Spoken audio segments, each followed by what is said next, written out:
Trapped. Suffocating. It's oozing into every pore. Faint sobs echo. That'll be all. It's always nice chatting with you. I started my revisit of the Mass Effect trilogy earlier this year when I reviewed the first entry in this legendary franchise, and after a few months away, I was eager to jump back into my pilgrimage. I came away from Mass Effect 1 somewhat frustrated with its lack of polish, but still really enjoyed my time with the game and recognized what an incredible job it did at setting up an entirely new and unique science fantasy universe. To my memory, its sequels took great advantage of the strong foundation laid and made improvements across the board. I'm happy to report that my memory was proven accurate over the 35 hours I spent with Mass Effect 2, which remains a near perfect RPG years after its release, and certainly one of my favorites. Mass Effect 2 was developed by BioWare and released on January 26, 2010 for Xbox 360 and PC. A PS3 port was later released on January 18, 2011. Of course, nowadays most people will probably be playing the Legendary Edition, which came out on May 14, 2021 for PS4, Xbox One, and PC, includes the original trilogy of games and nearly all DLC packs, improves graphical quality, and implements small gameplay tweaks. When compared to Mass Effect 1, which was tweaked to resemble its successors a bit more while also cutting its Pinnacle Station DLC, and Mass Effect 3, which doesn't retain its multiplayer mode in the remastered collection, 2 absolutely underwent the fewest number of changes in the Legendary Edition. A fair amount of bug fixes and gameplay tweaks were made to make the game easier than its original iteration, but when the biggest and most controversial change was a camera angle that was altered to no longer focus on Miranda's butt, I think it's fair to say Mass Effect 2 remained largely untouched. Mass Effect games famously allow players to transfer save data to their sequels, and since I played the OG release of 1 for Pinnacle Station and intend to play the OG release of 3 for its multiplayer mode, of course I had to play the OG release of 2 to make use of transferring saves. The only ways to play the original version of Mass Effect 2 on modern devices is either through Xbox backwards compatibility, Steam, or the dreaded EA app. I started my Mass Effect journey on the EA app and so decided to continue forth on it as well. What's immediately noticeable when starting Mass Effect 2 for the first time is the massive jump in presentation and production quality. I'm sure EA saw the success of the first game and recognized the opportunity to make their own space fantasy universe to rival the likes of Star Wars, and so gave BioWare all the resources they needed to make this sequel bigger in every way. Now, bigger doesn't always mean better. Sorry, my face is tired. But in this case, it does. Pretty much every one of Mass Effect's strengths were doubled down on, and every one of its weaknesses were addressed. Most obviously, the series gets quite the graphical makeover with this entry, so let's start there. Personally, I like the way Mass Effect 1 looks. Locations like the Citadel, Novaria, and Vermeer still hold up in my opinion, and they do a great job at establishing a visual identity for the series. Just looking at it though, you might be hard-pressed to say it lives up to any kind of AAA standard, even back in 2007. On the other hand, looking at Mass Effect 2, its AAA visual standard is clear even 15 years later. Now, certainly some interiors can look a bit barren and lacking in detail, but outdoor environments and hub worlds look great to this day. Omega, the Citadel wards, Ilium, and Tuchanka all fit neatly alongside the visual identity of Mass Effect 1, but exude a darker tone to match the somewhat more somber storyline. And don't worry, I'll make sure to drop a spoiler warning before talking story details if you're wanting to play through the game unspoiled at some point. I love the neon lit alleyways and nightclubs we visit throughout the journey, which feel strangely comfy and inviting. On the other end of the spectrum, the handcrafted Uncharted worlds are incredibly visually diverse. One might be covered in a lush tropical jungle, while another might be full of rocky crags concealed by fog too thick to see through. Even the Normandy gets a visual facelift, presenting a sterile industrial interior that somehow still manages to feel like home. Across the board, Mass Effect 2 looks great. Character models also get a bump in fidelity, with the new companions looking a bit more realistic than butter-faced Kaidan. Still, a lot of human NPCs retain the pseudo-realistic style from the first game and don't look nearly as good as default Shepard or his companions. Aliens look pretty fantastic though. especially Mordin, Grunt, Garrus, and Tally, who all have iconic and memorable character designs. Conversations and cutscenes with these characters are also presented in a much more cinematic manner when compared to the previous game. It's subtle, but the tighter camera angles, more dynamic choreography, and improved lighting make characters feel more tangible and alive. Along with its visual presentation, Mass Effect 2's audio presentation is also sublime. Jack Wall returns as the primary composer for the game and creates some incredible tracks that perfectly complement each location and story moment. For example, one of the first tracks you hear, The Elusive Man's theme, is mysterious, weighty, and perfectly captures the egomaniac levels of responsibility the Elusive Man has placed on himself.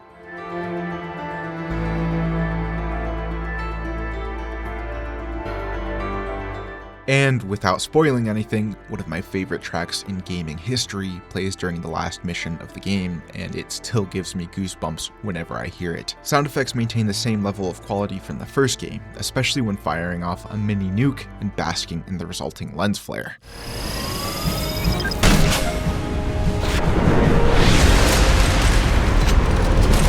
I did find that some weapons, such as the SMGs, sound a little too pea-shootery. Thankfully, the sniper rifles and heavy pistols made up for this.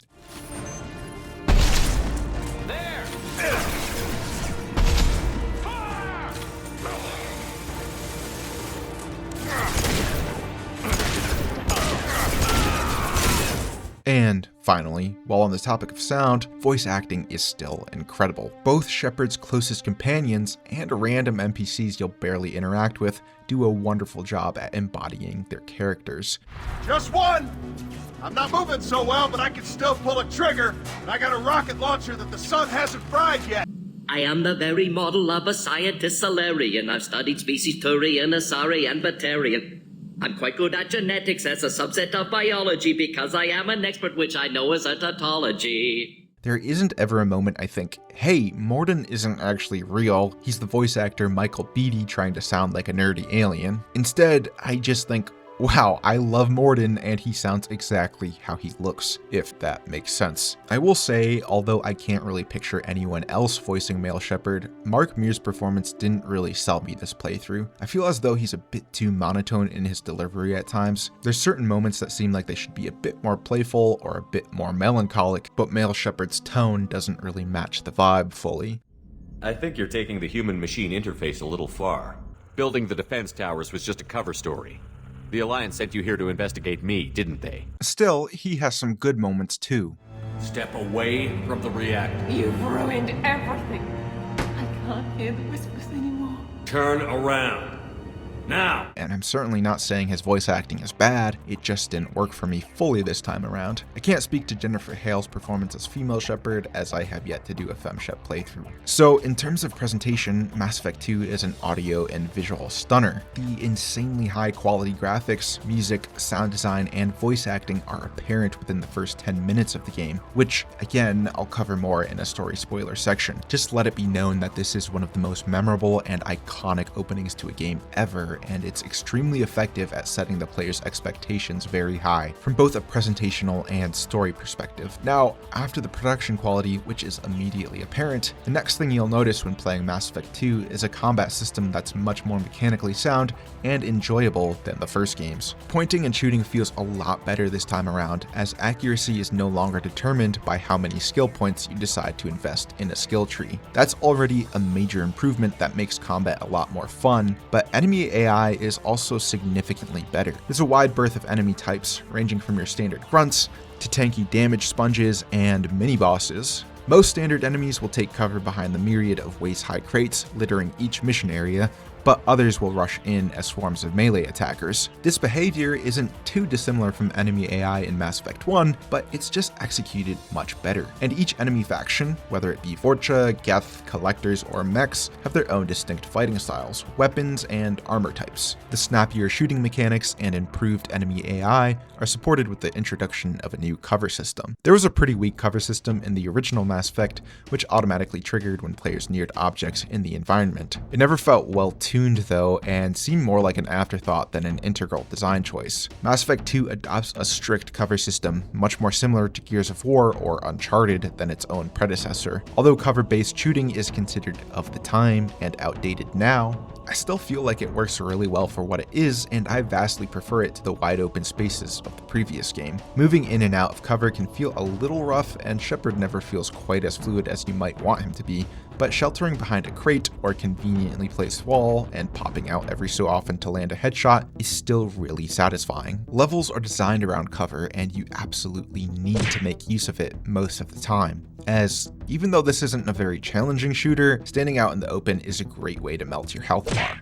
Other gameplay systems were changed or improved as well. Firstly, there are no longer an absurd number of weapons, armor, or other miscellaneous items dropped after each firefight or mission. Instead, distinct weapons can be found while exploring within certain mission areas. There aren't any duplicates, and they have no levels attached to them. They just are what they are, and they remain that way throughout the game. Once you unlock a weapon, it's in your inventory, and there it stays. It's unlocked for you and your squad mates permanently. I really like this method of acquiring new weapons, as it makes each one feel meaningful, and discovering a new firearm feels like an event. I loved finding a new favorite sniper or pistol without the pressure of having to replace it with a higher level item later down the line. Not to mention, I no longer had to manage a bloated inventory of useless equipment. An ammo system was introduced as well, as opposed to the cooldown system of the previous game, and to be honest, this was a welcome change considering how quickly my sniper overheated in Mass Effect 1. New armor pieces are acquired by shopping at vendors scattered throughout hub worlds like the Citadel, Omega, or Ilium. Again, each piece of armor is unique and there are no duplicates, meaning each one feels meaningful when acquired. I will say the original version of Mass Effect 2 drops all DLC weapons and armor into your inventory from the get-go, which did lessen the impact of finding new ones, but this is a non-issue in the Legendary Edition, which instead integrates DLC weapons and armor into merchants' inventories or the Normandy's research terminal. In addition to the overhauled loot system, Mass Effect 2 adopts a radically different class and leveling system. You're now strictly locked into certain weapons based on class choice. For example, as an infiltrator, I was locked to SMGs, pistols, and snipers, and was locked out of using shotguns and assault rifles, though you wouldn't know it given how often Shepard pulls one out in cutscenes. As you might expect, this can drastically change your playstyle. On my last run through the game, I played Vanguard and recall charging enemies with biotic rushes and finishing them off with close-range shotgun blasts. Now, playing as an infiltrator, I maintained distance from enemies, racked up headshots with my sniper, then stealth cloaked to get to safety and enable a sneak attack multiplier. These class-to-class combat differences made this revisit feel really fresh, and thankfully, no matter the class, you'll always have access to heavy weapons, like the aforementioned mini nuke launcher, to deal with heftier enemies if needed. Skill trees also received a drastic overhaul in Mass Effect 2. They were shrunken significantly, and while on the surface this might appear like placing limitations on the player's ability to roleplay, I never felt that in practice. Sure, there were a lot of options in the Mass Effect 1 skill trees, but none of them were ever really meaningful. You'd have lanes to improve metagel effectiveness, weapon effectiveness, ability effectiveness, and so on. Each skill point provided a small incremental boost to whatever lane you upgraded. In Mass Effect 2, there are fewer lanes to spend skill points on, but each one provides a larger boost in ability effectiveness. For example, upgrading my abilities as an infiltrator provides a pretty significant boost in my sniper's damage output, while also bolstering my morality score as either a goody two-shoes or meanie no-shoes. I still wouldn't say the skill tree is revolutionary or game-changing, but I would argue it's an upgrade over Mass Effect 1, if only because it takes out meaningless or redundant options. And I'd absolutely argue this change in the leveling system does not indicate a drop in Mass Effect 2's value or identity as a role-playing game at all. In the vein of streamlining, the pseudo-open world Uncharted planets from the first game were also scrapped in favor of a planet scanning mechanic. No longer will the Mako haunt Shepard and crew.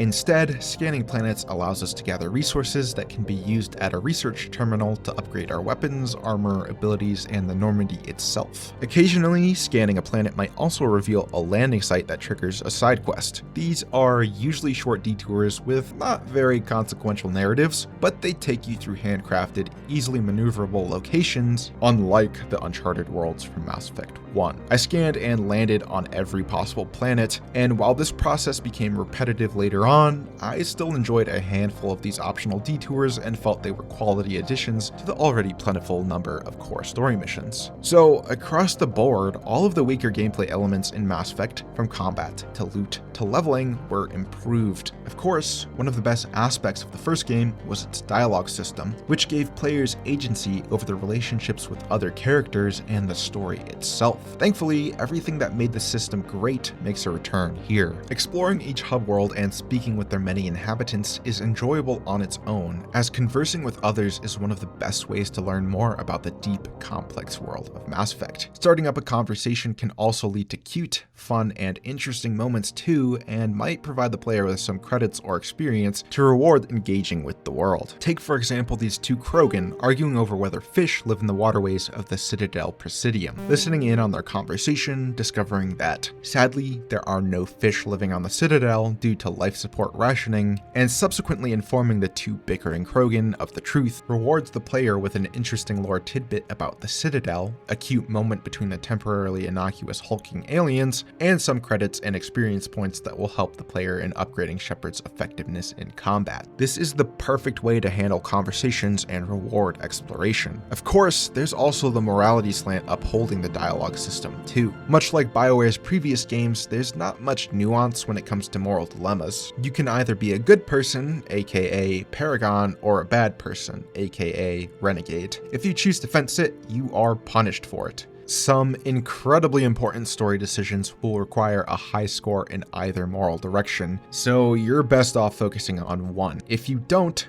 chances are you'll have a few unsatisfying quest conclusions. While I played mostly as a good guy, which I almost always do in games because I find it incredibly uncomfortable to hurt NPCs' feelings, I still love and appreciate the opportunity to heel turn at any given moment. Conversation interruptions were an ingenious addition to the dialogue system, and some of these Renegade options were simply irresistible and hilarious. You're working too hard. I've got nothing more to say to you. If you shoot me, my team's right through there.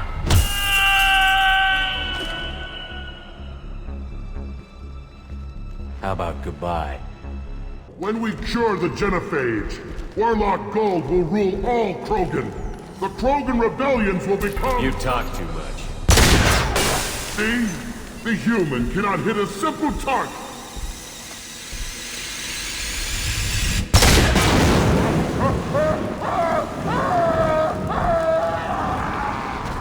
It's moments like these that make me appreciate the freedom given to the player. Obviously, one of the core uses of the dialogue system is getting to know your companions, and my goodness gracious, are the companions absolutely worth getting to know. The first game gave you a roster of 6 companions, each of whom were excellent conduits of insight into the universe as a whole given their diverse backgrounds, perspectives, and beliefs. The second game doubles down on what made companions great, introducing a larger cast of 10 in the base game, each with deeper backgrounds, lengthier and more boutique loyalty quests, and even more unique perspectives. Even the companions I didn't care much for, either because I didn't vibe with their personalities or combat abilities, were mostly well written and enjoyable to talk with. At worst, you get a boring, goody two-shoes, sometimes annoying, soldier archetype like Jacob. I don't like mercenaries. An assassin is just a precise mercenary. Practically a suicide mission. I volunteer. Oh, brother, this guy stinks! But newcomers like Legion, Thane, and Grunt are so well written, interesting, and unique. Even returning characters from the first game, like Garrus and Tali, undergo incredible levels of character development and manage to be even more likable in this entry. But at this point, I'm bordering on spoiler territory, so now might be the best time to talk story. Go ahead and skip to the timestamp if you want to know my final thoughts and rating on this seminal RPG without being spoiled. spoiled. Like I mentioned at the top of this video, the opening of Mass Effect 2 is pure cinema. The story picks up only 1 month after the first game, with Shepard being stonewalled by the Galactic Council. Even though he saved practically all life in the galaxy, proved the existence of the Reaper threat, and was so influential he got humanity a seat on the Council, the powers that be would rather ignore the threat, pretend all is well, and send Shepard and crew on inconsequential missions to wipe out any remaining Geth that may have been working with Saren. While on one of these routine missions, the Normandy is jumped by an unknown vessel of enormous size. Shepard is instrumental in saving the crew, but in a completely unexpected story beat,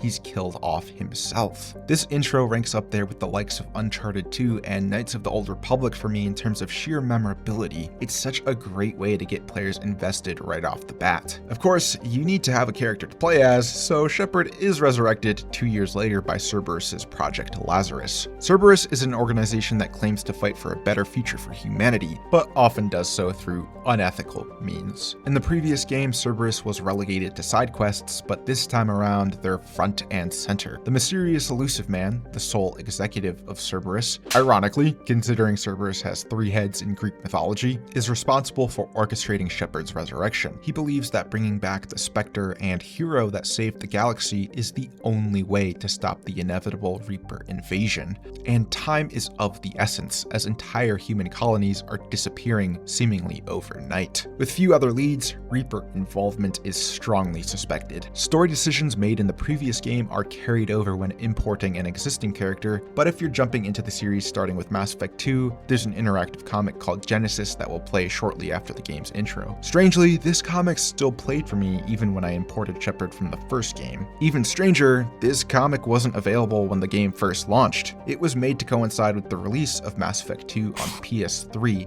a full year after it had already come out on Xbox and PC. The first game still wasn't available on PS3 at the time, so it makes some sense. What doesn't make sense is why they gave this minuscule bit of content to PS3 players for free, but charged Xbox and PC players $4 for it. In any case, after importing story decisions from the first game, or choosing them in the Genesis comic, we decide exactly how Shepard will look and play. We can change his face and class, though I didn't make any changes to him this playthrough. The story continues at a breakneck pace, with Shepard waking up amidst a robot uprising orchestrated by a worker on Project Lazarus named Wilson, who's essentially just a disgruntled employee. I mean, I've not always been happy at my place of work, but I don't think I'd kill all my coworkers. Still, more power to him. Miranda, the project lead, and Jacob, a soldier in the employ of Cerberus, put a stop to Wilson's plans, and the two of them, along with Shepard, escape from the facility. In a brief moment of respite, Shepard meets the elusive man for the first time, learns of his investigation into the missing human colonies, and steps back into his role as commander. It's imperative he moves quickly though, as the colony called Freedom's Progress has just disappeared. The trio of Miranda, Jacob, and Shepard make their way there, though discover they're not the only ones looking for answers. A group of Quarians, coincidentally led by Tali, Shepard's old ally, are looking for a Quarian named Vitor, who's stationed at Freedom's Progress as part of his coming-of-age pilgrimage. Working together, Tali and Shepard find Vitor, scared, crazed, and alone, but with evidence that an elusive alien race known as the Collectors abducted all the human settlers. These Collectors were also the perpetrators behind the Normandy's destruction and Shepard's death at the beginning of the game, as they hoped to rid the galaxy of humanity's vanguard. At this point, the path is clear. Take the fight to the Collectors and save the missing colonists. Shepard is given control of the Normandy SR-2, a new rendition of the classic ship. Joker returns as its pilot, and Edie, a new onboard AI commissioned by Cerberus, is along to help out. It's a simple setup,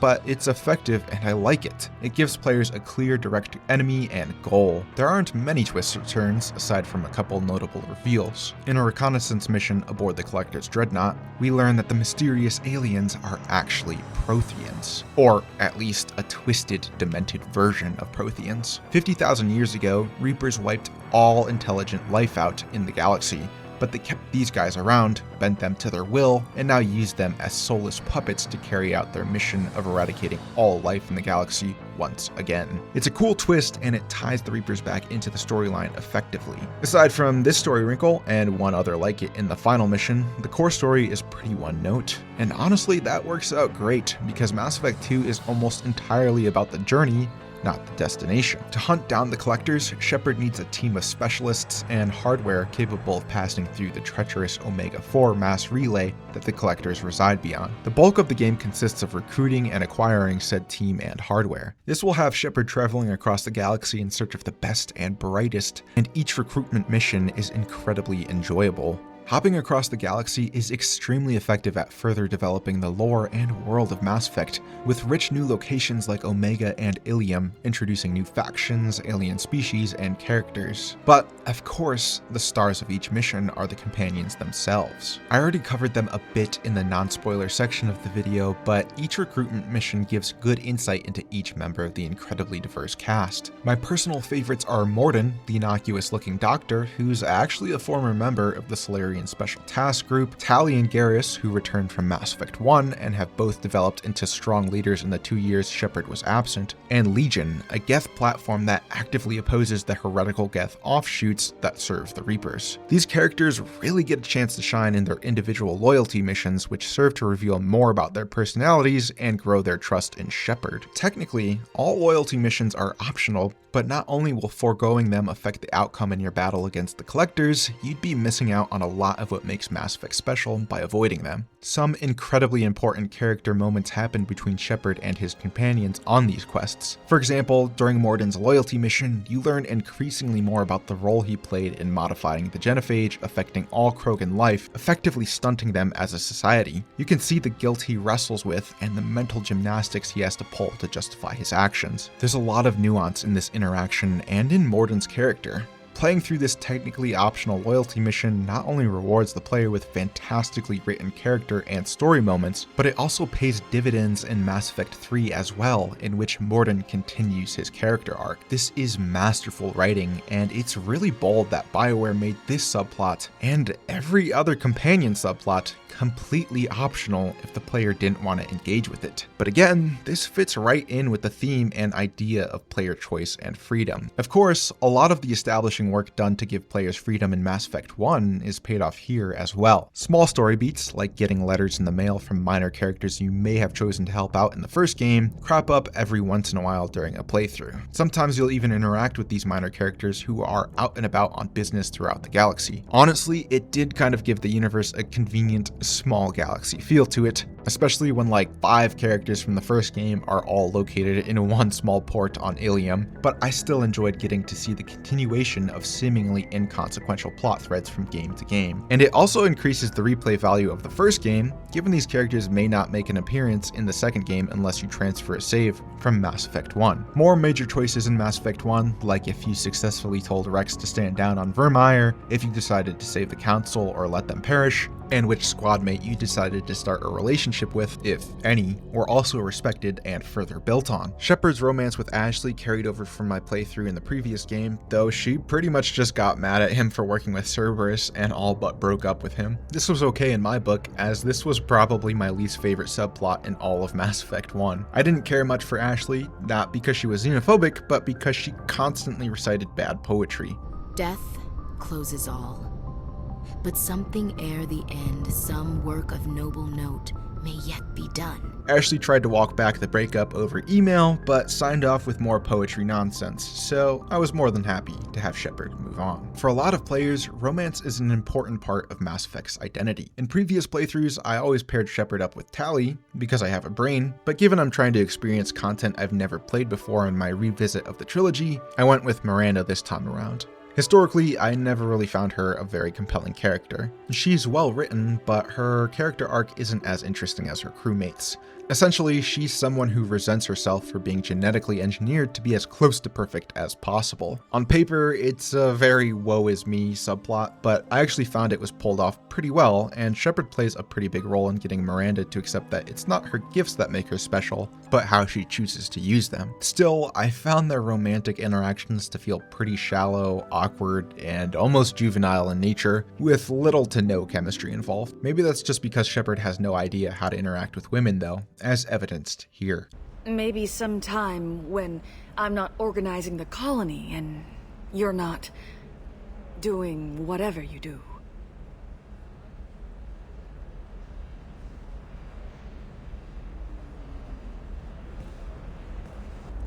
hell with it. Mwah. Much better than an autograph. Take care of yourself, Shepard. In any case, I'm pretty interested in what ramifications this romance will have in Mass Effect 3, given both Ashley and Miranda make a return. It definitely felt wrong rejecting Tali, though. Tali, that's really sweet, but I don't feel that way about you. I'm sorry.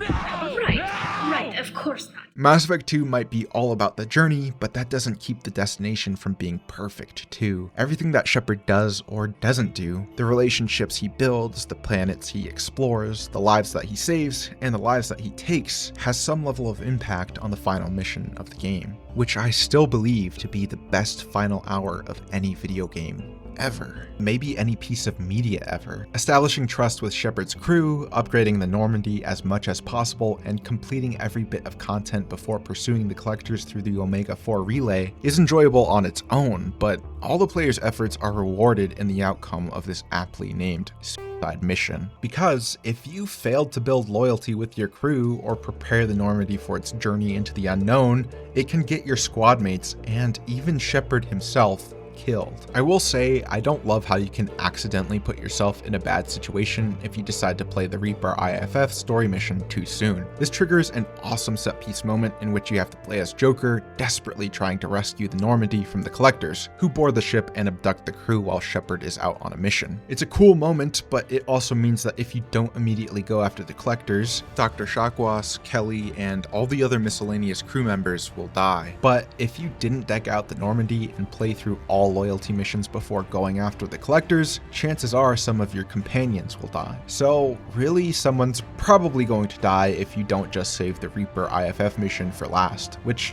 kind of sucks for player freedom. Given I'm a veteran player, I knew that ahead of time, but I imagine this can be frustrating for newcomers. Still, that doesn't affect my love for the suicide mission and how emotional it is. Watching as all the investments I made into the Normandy empower it to barrel through the Omega-4 relay and absolutely obliterate the collector ship, which once posed a massive threat, is captivating. Understanding, assessing, and positioning your squad mates to suitable roles during the assault on the collector home base is both nerve-wracking as you wait with bated breath for something horrible to happen to them, and euphoric when you see them come through the other side unscathed. The suitably heroic backing soundtrack, combined with the life-or-death decisions being made moment to moment as Shepard pushes further into enemy territory to rescue his abducted friends and stop the collectors once and for all, seriously gives me goosebumps. And I'm not afraid to admit that it almost makes me tear up playing it. Of course, we come to learn the horrible purpose of the collectors: abduct and melt down humans by the millions to funnel the resulting organic material into the creation of a new Reaper. This is how Reapers reproduce, and it's what they've done to countless species for millions of years.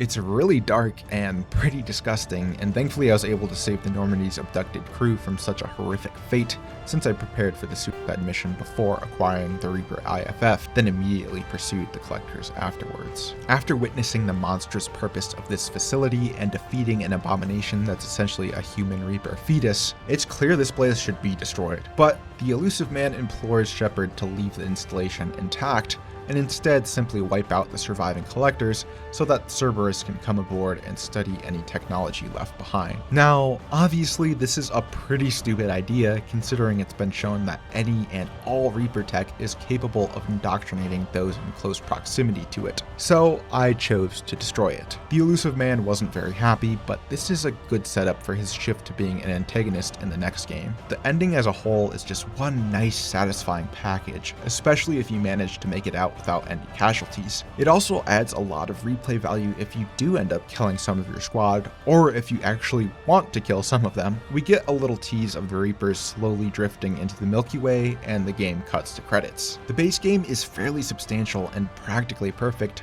but some story expansions were released in the months following the game's launch too. 2 DLC packs added Zaid and Kasumi as new companions. To be honest, I don't like how these characters were integrated into the base game. You can't even really talk to them after their recruitments, and instead just get to listen to them babble on until their monologue is exhausted. Their loyalty missions are pretty enjoyable, especially Kasumi's, which involves going undercover at a rich mercenaries mansion party, but the companions themselves feel rather tacked on. Zaid lead in particular comes across as a complete caricature, and I had zero affection for him. He could have died in the suicide mission and I wouldn't have cared. 3 other substantial story expansions are Overlord, Lair of the Shadow Broker, and Arrival. Overlord is mostly a side story, but places a heavy emphasis on the usage of the Hammerhead, a much more nimble replacement of the Mako from the prior game. As an aside, this vehicle was also used in another free-to-download DLC pack called Firewalker, which mainly consisted of short gameplay-oriented missions with little story relevance. Overlord reuses the Hammerhead as a means to traverse a large map, not too dissimilar from the Uncharted planets from Mass Effect 1, but certainly more polished. The actual story of the expansion involves some messed up Cerberus experimentation on an autistic man capable of communicating with the Geth because of his affinity to mathematics, which is an interesting concept, but I don't find the story expansion really integral to the Mass Effect 2 experience. Lair of the Shadow Broker is a much more enjoyable pack in my opinion, and sees Liara from Mass Effect 1 take center stage. She had a little bit of screen time in the original release of Mass Effect 2, which shows she had grown beyond her identity as a meek archaeologist after the events of the first game. But it's cool to see her take a prominent role as a borderline crime boss in this expansion. There's a lot of cool locations and set pieces in this pack as well, including a speeder chase that kind of reminds me of the on-rails Starfighter segments in the Old Republic MMO,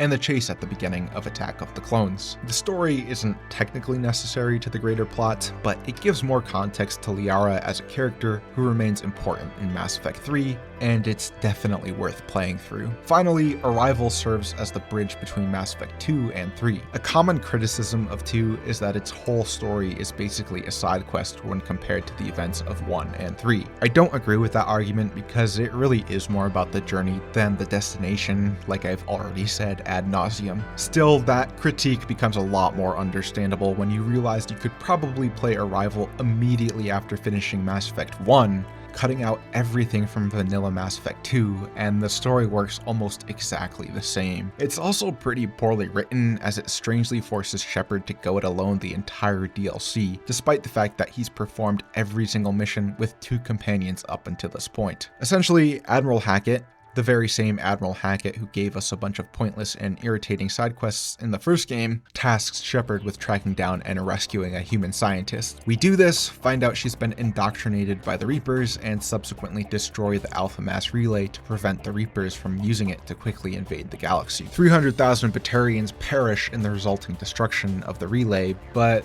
honestly, I would have probably killed 300,000 Batarians just for fun. Understandably, Admiral Hackett is a little surprised by this outcome and informs Shepard that he'll probably have to stand trial before the Alliance government for what happened. And this is where Mass Effect 3 will pick up. Of the 3 core story expansions, this one is by far my least favorite due to its poor writing and lack of polish, but it's also the most integral to the story, and I'd consider it required reading before heading into the next game. After finishing the base game and all expansions, Mass Effect 2 took me roughly 35 hours to finish. I thoroughly enjoyed almost all my time with the game and was incredibly happy to see it lived up to the high esteem I held it in. Between the swath of visual, presentational, and gameplay improvements over its predecessor, and the supremely high quality storytelling, character interaction, and player freedom maintained in this sequel, Mass Effect 2 is an RPG masterpiece. On my rating scale, I absolutely love this game.